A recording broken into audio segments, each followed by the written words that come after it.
Guys, reka ndabaramutse kandi hari umunyeshuri yipfuje yuko twogira ko tumwereka ukungene ashira ajuru application yiwe iyo ariyo yose muri telefone. Ni nayo mpamvu duce dufata kano kanya gato isegonda canke iminota nk'ibiri canke itatu ugira tumutahuze tumwereke nawe utari bwo ubitahure. Ndaguhamagarire kuza kugira bikunde winjire muri iyi Play Store hama tumwereke nawe tukwereke uco ugira ko bibona. Nk'ubu akarorero ngoma nestare ngire mettre à jour l'application yanje iri installe muri telefone. No kuvuga mettre à jour uyikora muri application uyikorera application uba ufise muri telefone yawe. No kuvuga nk'ubu akarorero jewe telefone yanje ndafisemwo application ya ChatGPT. Application ya ChatGPT murayibona mwese ngaha guys. Iyi application iri installe mugabo yaramaze kunsaba yuko noyigira mettre à jour umwanya n'umwanya irashobora kutagira kudakora. Ni nkuko mvuze mettre à jour, ni nkuko noba ngomba kugira mettre à jour yi WhatsApp yanje ca gihe nababwira yuko WhatsApp ishobora kuba yibrotse ukakwereka nkuko mengo ntiyosubira gukora. Abenshi ari ikosa baca bakora bakaca bayifuta. Ikosa rinini kandi rikomeye, application ntuyifuta ahubwo uja muri application ya Play Store, umuvyeyi w'ama application iyo telefone yawe hama ukagira mettre à jour ya application ya WhatsApp. Hama umaze kugira mettre à jour WhatsApp yawe ica yuguruka. Guys, ngomba ndaberekere rero ngaha ukungene bagira mettre à jour ya application ufise muri telefone. Mu gihe application yase kuguruka, application ukaruka message bikanka, yaba Facebook biraba, yaba WhatsApp bikanka, ugasanga ufise ama connection kandi ufise internet imeze neza mugabo nuka message ikanka kugenda. Kumbe yaragusavye mettre à jour. Turaberere ukungene bikorwa. Guys, ucuza ngaha muri ya Play Store ukarondera Play Store yawe muri telefone yawe. Umaze kuyirondera ukayibona muri telefone yanje ngiyi murayibona ngaha. Iyo application ucuza ukayinzira guys, urayinjira. Umaze kuyinjira ubufise connection ca ndondera ya application yanje nandikemwo ngaha guys.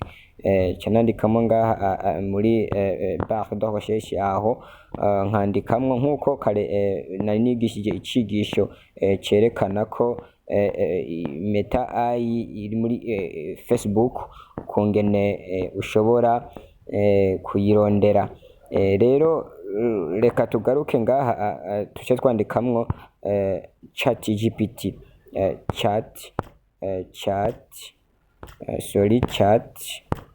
GPT candayi klikako guys, nkagira recherche.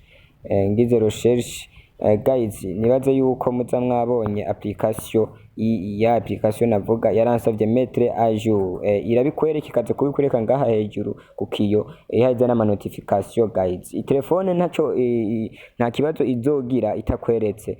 Kuvuga umuzungu yayikoreye systeme Android yayikoreye vyonse, ni kuvuga telefone itegeza kukwereka vyonse.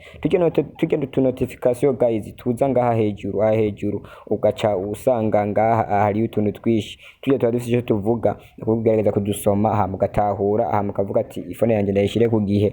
Nimbigusavye yuko ufuta ibintu biriyo bifute, utabifuse telefone yawe iri block. Rero guys, canza ngaha hama nkagira ico bitwa mettre à jour, nka klikako mettre à jour telefone yanje guys, mpaye ndayimeta à jour.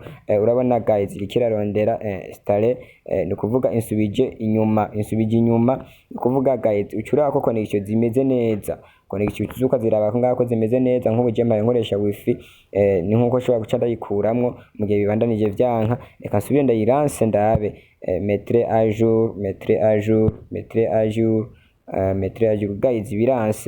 Biranse ariko nubwo vyanse, ni kuvuga uwe umaze kugira mettre à jour ngaha bica biharura. Bimaze guharura bigakwiza amamega biba vyagusavye.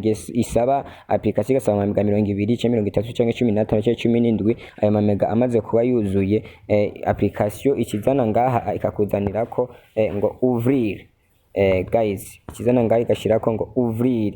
imaze kuzana uvrire ucukirikako ya application yawe izoshikora, niba ari Facebook, niba ari WhatsApp, niba ari utwa tubazo twose wari wasanzemwo, utubazo twose uzocusanga twagize twaheze. Guys, ndabashimire ukungene mwashoboye kunkurikirana. Fyonda subscribe cyangwa fyonde sabone bivanye n'uri mpaye ukoresha, umbwire n'ikindi cigisho cyose ukeneye ndakikuronderera mu mwanya muto kandi mbangukije kandi bikagenda neza. Guys, na nimero yanje ya telefone iriko kuri no channel ya YouTube, bikunze unyandikire inbox WhatsApp, ntangwane byose ndagufasha aho ushaka hose.